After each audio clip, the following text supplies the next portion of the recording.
Most engines don't die from old age. They die because someone followed the maintenance schedule in their owner's manual, a schedule written by the same company that stops paying for repairs the second your warranty expires. Today, I'm giving you the 10 things you actually need to do to get your car to 100,000 miles. Let's get into it. Part 1. Engine oil and the viscosity trap. Open any modern owner's manual and you'll see oil change intervals of 7,500 to 10,000 miles. Some manufacturers push it to 15,000. Sounds like a win. Less maintenance, less cost. But here's what they're leaving out. To hit federal fuel economy targets, most modern engines run on 0W20 oil. That's essentially water thin. It flows fast at cold start, reduces friction penalties, and helps the window sticker number. What it also does is break down faster under heat and pressure than thicker oils ever did. At 10,000 miles on a single fill, you are not driving on fresh synthetic anymore. You're driving on oxidized base stock, sheared viscosity improvers, suspended metal particles, and combustion byproducts. All of it circulating through your timing chain and across your main bearings. The damage doesn't announce itself, it builds. A timing chain stretched by sludge, rod bearings worn down from marginal lubrication at cold start, DVT solenoids clogged with varnish. These failures develop silently over years and show up as an engine tick or a timing chain rattle at 95,000 miles, right after the warranty is gone. The fix is simple: 5,000 miles. Not 7,500, not 10,000. Over 100,000 miles, that's about 10 extra oil changes, maybe $600 to $800 total, to protect an engine that costs $5,000 to replace. There is no debate here. 5,000 miles, every time. Part 2. Transmission fluid. The 60,000 mile save.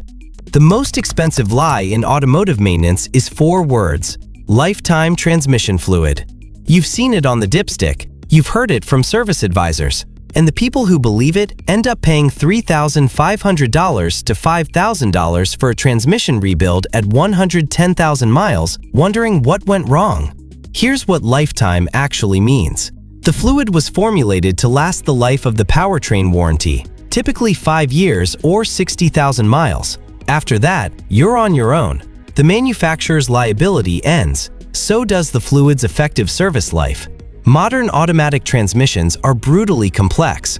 Clutch packs, planetary gear sets, solenoids, valve body passages thinner than a human hair. Everything is controlled by fluid chemistry. When the fluid oxidizes and friction modifiers break down, you get clutch pack wear that shows up first as a slight hesitation on the 2 to 3 shift, then as shudder under light acceleration, then eventually as full slipping under load. The problem is that each of those stages feels totally normal until it suddenly doesn't. The window to save your transmission is between 50,000 and 60,000 miles. Not a full flush, a drain and fill with the correct OEM spec fluid. That's it. Fresh fluid restores the friction chemistry, drops operating temperatures, and gives the clutch packs real longevity. Wait until 100,000 miles and you're servicing a transmission that's already damaged. Do it at 60,000 and you buy another 100,000 miles. Part 3. Fuel system and injectors. This section is a little chemistry heavy, but stick with me. It'll save you from a $1,200 dealership injector service. Older port-injected engines sprayed fuel directly onto the intake valves with every cycle. The detergent additives in gasoline naturally washed carbon deposits away. Imperfect, but self-cleaning. Modern direct injection engines don't do that. The fuel bypasses the intake valves entirely and goes straight into the combustion chamber. That means the back of the intake valves never see fuel, just hot oil vapor and blow-by gases from the crankcase. Carbon bakes onto them cycle after cycle until the intake ports are partially blocked and the engine starts misfiring under load. At the injector tips themselves, deposits change the spray pattern from a precise mist to an uneven stream. The engine was calibrated for that mist. When it degrades, you get incomplete combustion, rough idle, and long-term catalytic converter damage. Most shelf fuel cleaners don't survive combustion temperatures. They burn up before they do anything useful. The only chemistry that actually makes it to the injector deposits intact is polyetheramine. PEA. It's thermally stable, it bonds directly to carbon, and it chemically breaks it down rather than just scrubbing.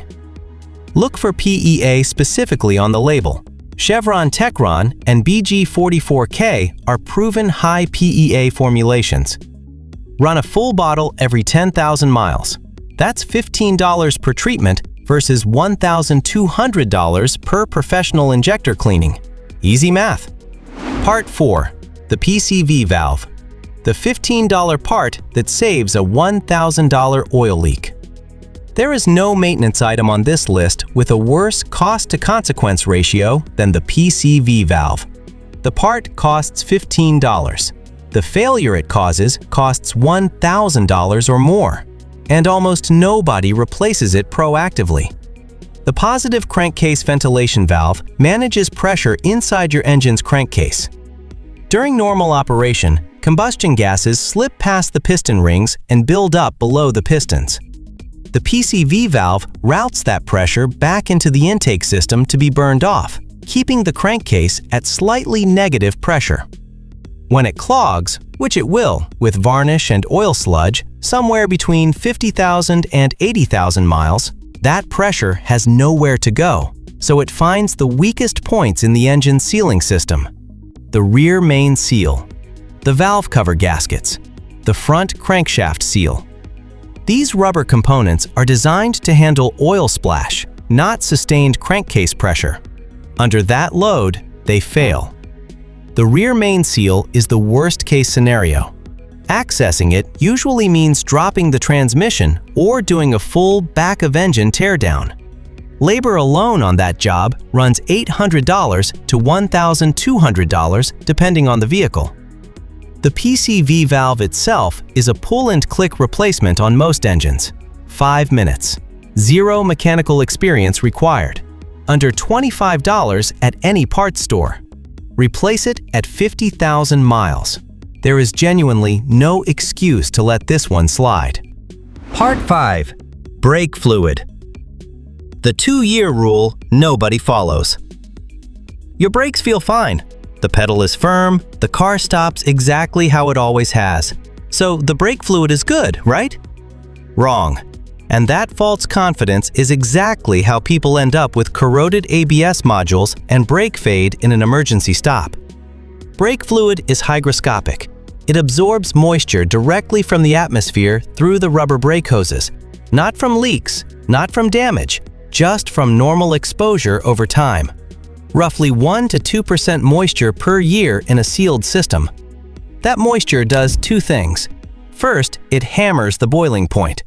Fresh DOT4 has a dry boiling point of around 446 degrees Fahrenheit. At 3% moisture, that drops below 300 degrees. During a hard stop from highway speed or a long mountain descent, brake fluid temperatures can absolutely hit that threshold. And when water-contaminated fluid vaporizes, you get a gas pocket in the hydraulic circuit. A compressible bubble where you need incompressible fluid. That's a soft, spongy pedal in a panic stop. Second, moisture corrodes metal. The ABS hydraulic control unit, the caliper pistons, the master cylinder bore, all sitting in constant contact with acidic, water-contaminated fluid. By the time you feel a soft pedal or see a leak, the corrosion is deep and replacement is expensive. Flush the brake fluid every 2 years or 30,000 miles. This is a calendar service, not a feel-based service. Schedule it and don't skip it.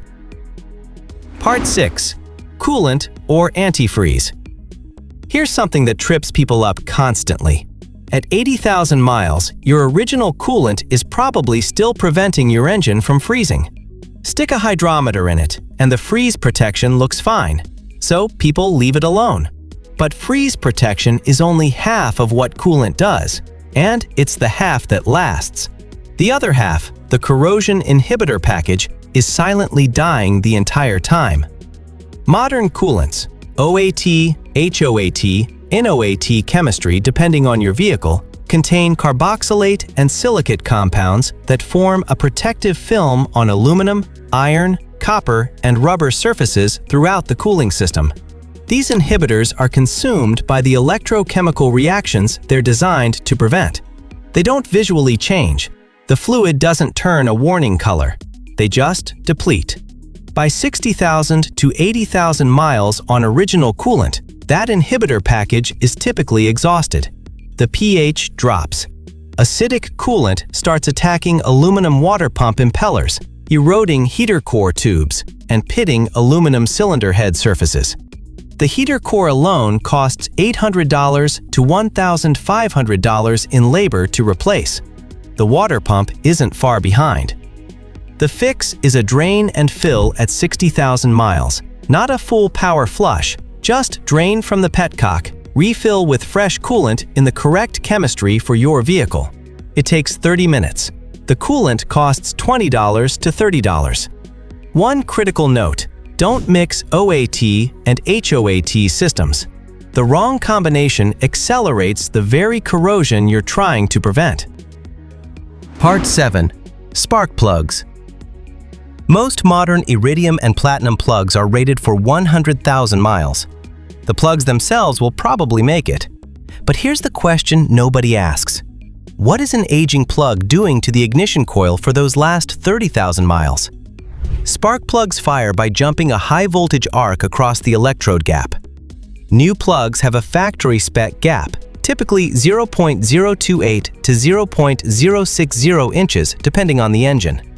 As the electrodes wear, that gap widens, slowly, relentlessly, about 0.001 inches per 10,000 miles.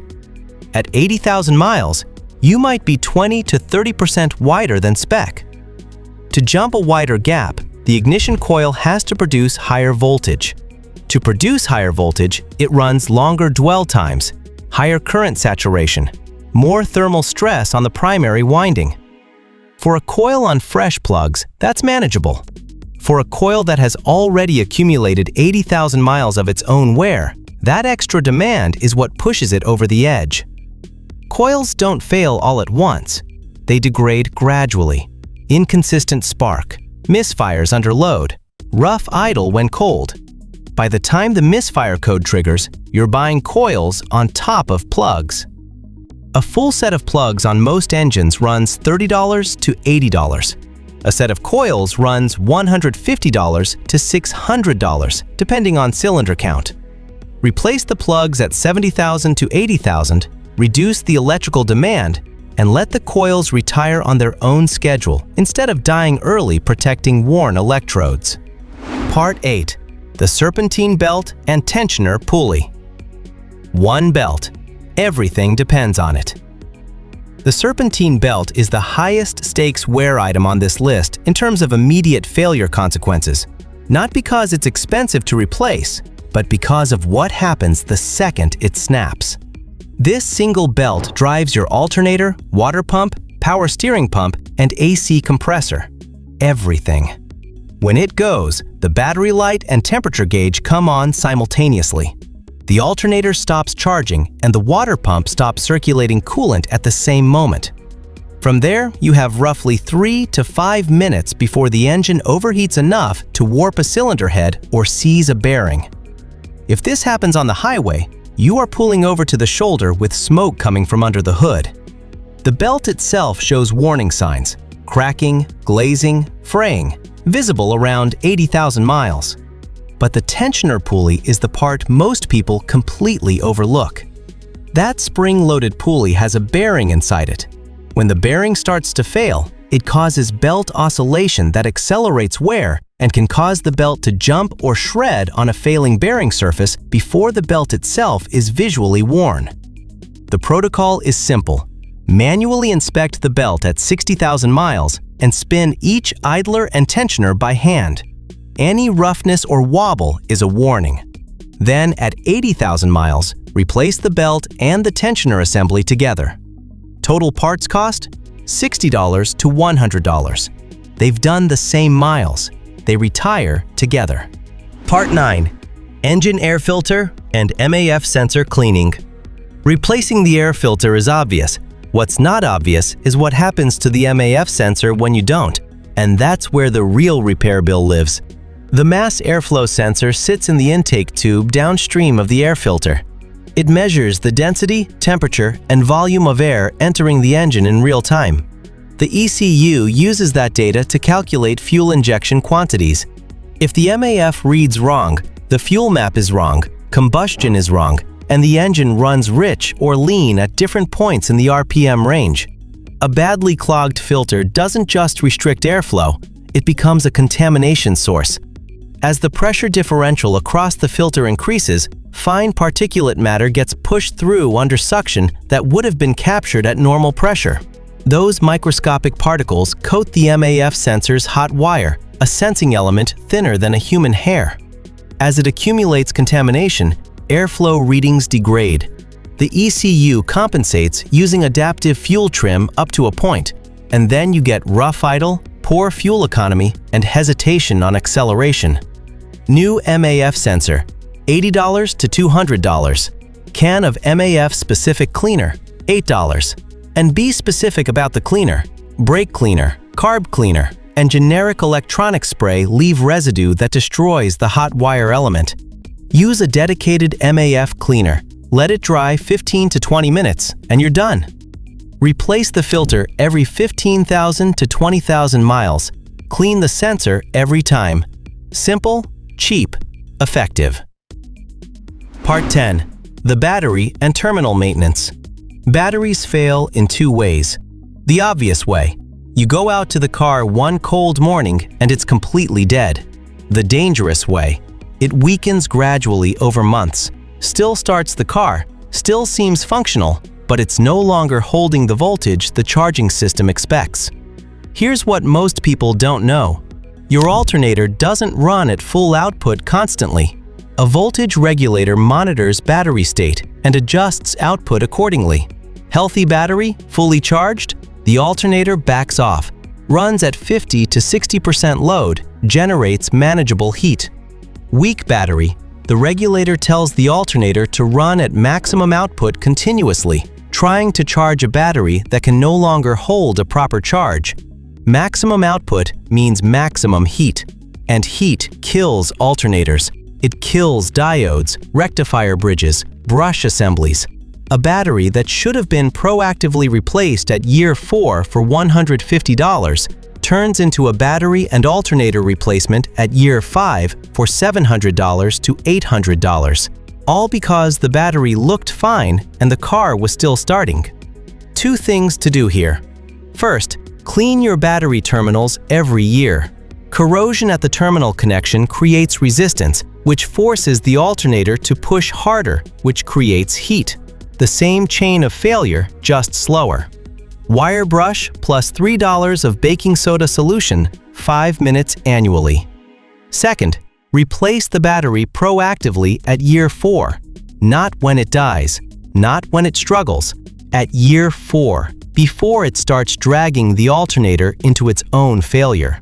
$150 at year 4 beats $750 at year 5 every time.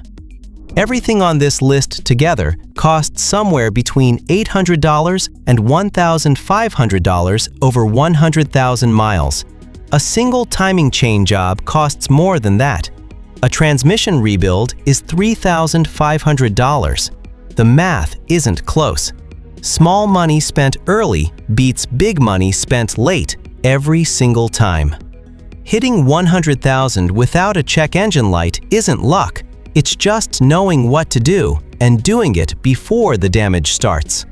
Which of these are you behind on? Drop your mileage in the comments. And if this helped, share it with someone creeping up on 60,000 miles. That transmission fluid window doesn't stay open forever.